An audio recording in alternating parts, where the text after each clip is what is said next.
Hey guys, Dan here with your Connors review for the week. This is for the new episode Brothers, Babies, and Breakdowns. As the title implies, there's three different things going on in this episode. I think you could call all of them A stories. I'm not sure if any of them gets much more time than any of the others. So I guess we'll start with what has been going on building up to this episode, and that is the Lanford Lunch Box is finally opening, and we see that in the second scene in the opening, before the title credits. We see Dan basically finishing up with everything, and Becky and Jackie, kind of working their magic and saying, "Hey, let's get this started. We're going to open in 10 hours." And then all of a sudden, their head chef, or I guess maybe their only chef, as later in the episode might indicate, cuts his finger maybe completely off. They joke later in the episode about a prosthetic finger, so maybe it's cut completely off. But either way, he is out. They've got to rush him to the hospital. So what are they going to do? The guy that's kind of been around helping them set up, he is going to take on the new role of chef, and as we see later in the episode, that does not go all that well, because once they open up, he basically gets stage fright because Jackie tells him that everything's up to him. They're going to live or die, succeed or fail, from him. So that puts him into sort of a tailspin. That's the breakdown portion of the title.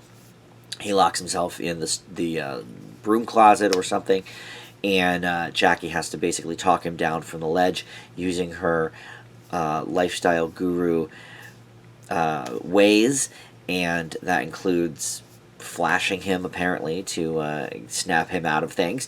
So that's sort of the whole first third of the story this week, and that's sort of what Jackie and Becky are wrapped up in. Dan's sort of in and out a little bit with that, but mostly that is their storyline. And then at the Connor household, we have Ben and Darlene babysitting baby Beverly Rose at the beginning of the episode, and there's some laughs mined from that. But as the episode goes on, Becky points out to Darlene that Ben may just be more than excited to babysit Beverly, but also to maybe have a baby of his own with Darlene. So that gets brought up sort of in a joking way from Darlene, and Ben is like, "No, I'm serious. Like, that would be awesome. Let's think about it." She has no interest in that, but later on in the episode sees how good he is with all of the kids. Now, DJ is absent from this episode. Michael Fishman not a part of the episode. However, his daughter Mary is. She is in the scene where Ben is kind of getting the kids ready for school and whatnot. And that's where Darlene kind of thinks, okay, well, if there's anybody to do this with, maybe it is Ben. He is a great guy. He clearly loves my kids that aren't even his. And even, DJ's kid, who really, isn't his. He's got really nothing to do with her other than he's dating DJ's sister. But, why not? So by the end of the episode, she sort of relents and says, okay, you know what? We can sign a contract saying that if you leave me, you get all the kids. And, that lands a good joke where he says, oh, you're giving me Harris and Mark as well. So that's the second portion of the story, the babies from the title, and then Brothers is the first part of the title. And there we've heard about this now coming for a while, and that is Dan's half-brother, Ed Jr., who, we didn't really see ever since he was a baby. He is Crystal and Ed's son. Ed is Dan's father. We learn early in the episode that Ed Sr. has passed. Dan doesn't really care. Darlene and Becky don't really seem to care either. And why would they? I mean, the guy has been absent from their lives for 20 years, and when he was around, in the first few seasons of Roseanne, it was always very tense, and he became a really, purposefully unlikable character. And then he ended up with Crystal. They ended up having a couple of kids pretty close together there. And then, more or less, by the time, the second baby came around, they were out of the Connors' lives, I should say. And even Crystal, who had been a longtime friend of the family, and specifically Roseanne, gone. So, it's interesting that we're now hearing from him, and he's played by Noel Fisher in the show, who has sort of shown up in a lot of things. I mean, I've seen him in a bunch of different things, but none where he was like the star of. But he did the voice of Michelangelo in the 2 recent Ninja Turtles films.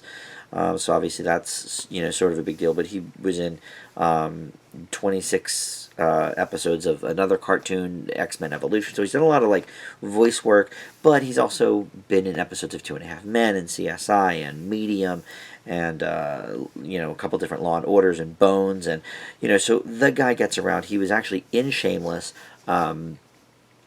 as Mickey, which is kind of where I know him from, which makes sense because Emma Kenny, who plays Harris on the Connors, was from Shameless, and so maybe she recommended him for the role or something.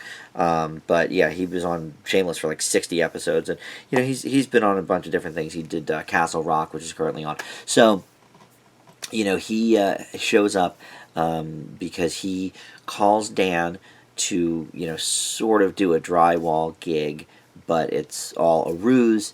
He gets Dan there and says basically like, F you, you weren't around, you owe me this and that and the other thing.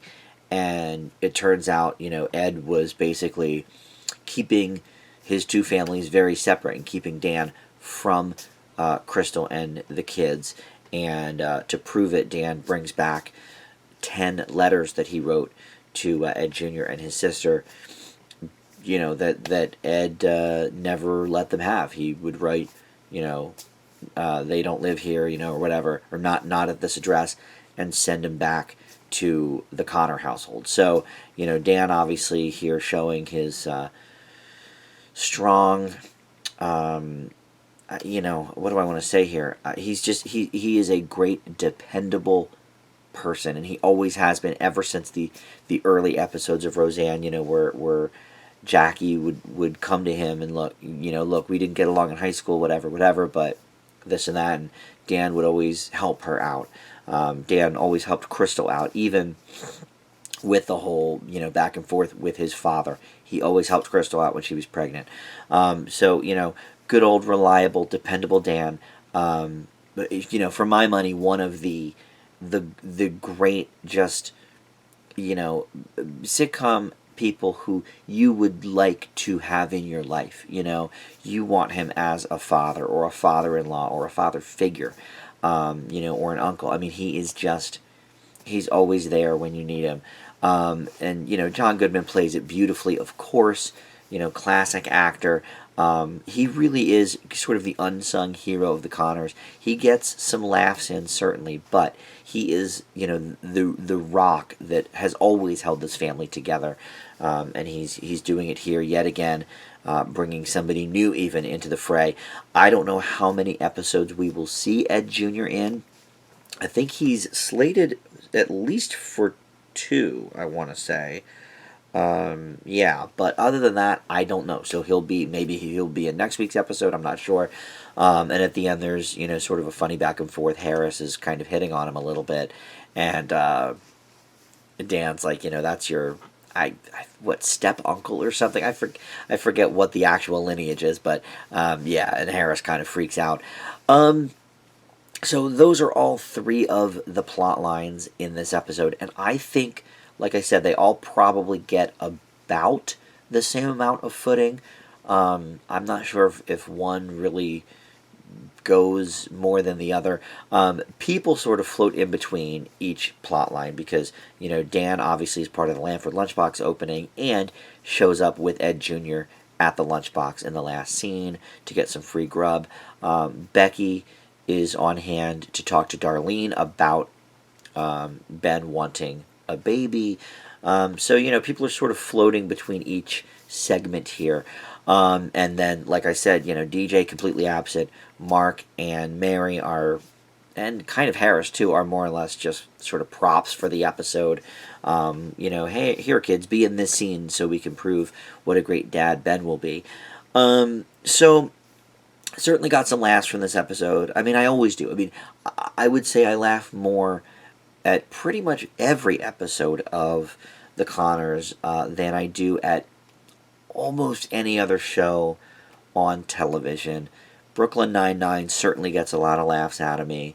So, it's probably maybe pretty even. And, it makes sense because, Brooklyn Nine-Nine's in its 7th season. The Connors, and Roseanne have been on for years and years. And, of course, I grew up with them. So, both shows, I really know the characters inside and out. And I think that helps to really get some good laugh lines. Even if the line maybe isn't that good, just the delivery is great. But, so, it's sort of repetitive to say, oh, well, I laughed, in this episode. Of course I did. I laughed out loud several times in this episode. There's no doubt about that. However, this one, I know we had one a few weeks ago where there were 3 different A stories, and I was like, hey, this is great. Everything was sort of even, and all the stories, gelled, and I didn't miss DJ not being in it. I didn't miss DJ again, even though he did do a good job last week in the live episode. I can't deny that. But, and by the way, speaking of the live episode, I do urge you to check out, there's like a 3-minute clip on Hulu from the West Coast feed of the show. If you are out here on the East Coast like me, we only got one version of the episode, but the West Coast got a different version. And there's about a 3-minute scene up on Hulu from the West Coast version where they're going over some of the statistics from the New Hampshire primary, and there's a handful of jokes that we did not get here on the East Coast. We got slightly different jokes, but I think the West Coast actually maybe got better ones. So I do urge you to check that out if you have Hulu. But anyway, aside from that, look, DJ did great last week. Michael Fishman, I should say. But once again, he wasn't missed here this week, just like he wasn't a couple weeks ago.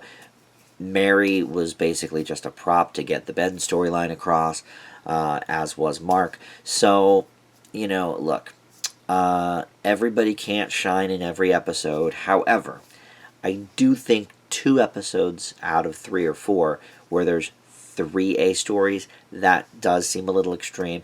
And to be honest, I don't think enough went into the Lanford Lunch Box opening storyline.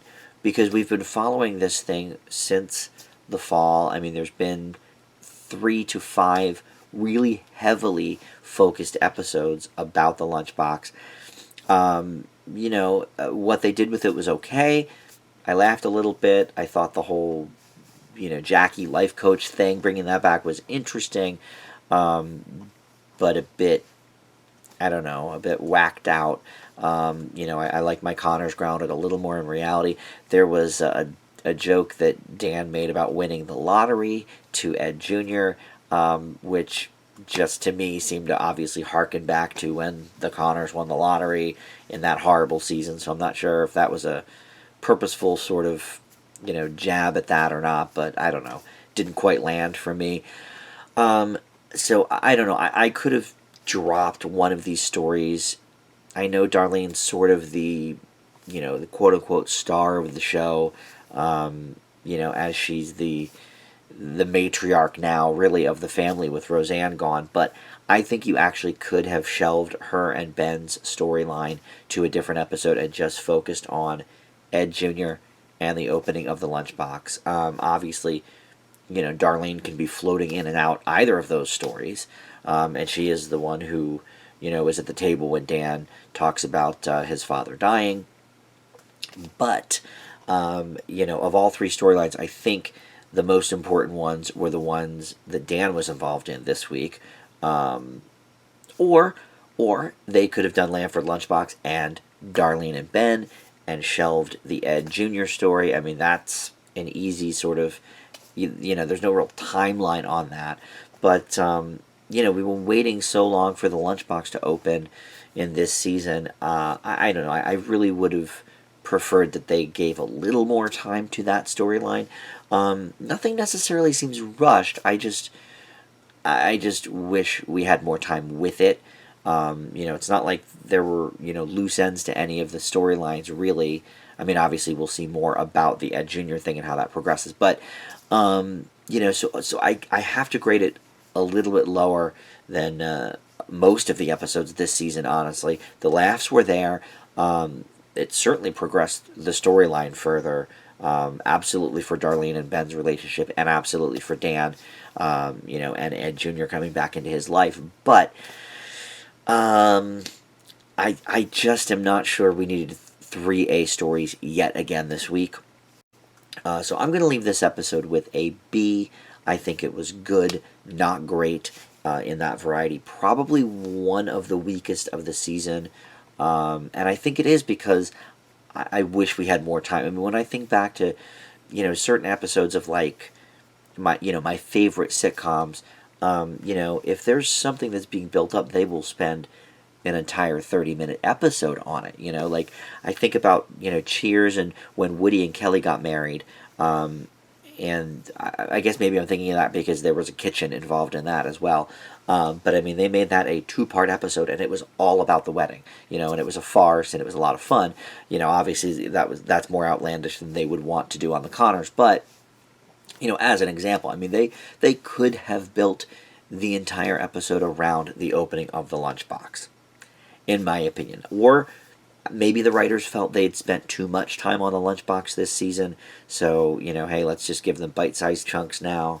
I don't know, but I, for one, would have liked to see more of that. I'm still waiting to see Martin Mull come on as Leon at some point, dying for that to happen.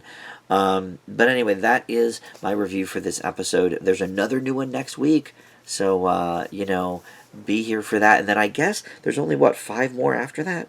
Next week will be episode number 14 for the season, yeah, and I think there's 19 in the season, so there's only 5 or 6 more, so let's get our fix while we can. But there's another new one next week, so I will be back with another review. There's a ton of stuff on the channel lately to catch up on. I'm doing Masked Singer guest videos now. Frasier Friday will be returning soon. I just recorded a Dan Does Disney with my buddy Tim. We're going to be talking about Saludos Amigos from the early 40s. What else? Oh, I have the top 100 grossing movies of 2019. Justin and I are going to review those. So there's a lot of stuff coming on the channel. And of course, my weekly TV reviews, I mean, they're never going away. At least not, in the foreseeable future. So you can check those out. But of course, I love hearing from you about the Connors. You Connors fans are my most passionate fans on the entire channel, so please comment below like you always do. Let me know what you thought about this episode. Maybe you liked it a lot more than I did. I don't know. But let me know what you did think of it. And that's it for this week. Thanks so much for watching. We'll see you next time. Bye.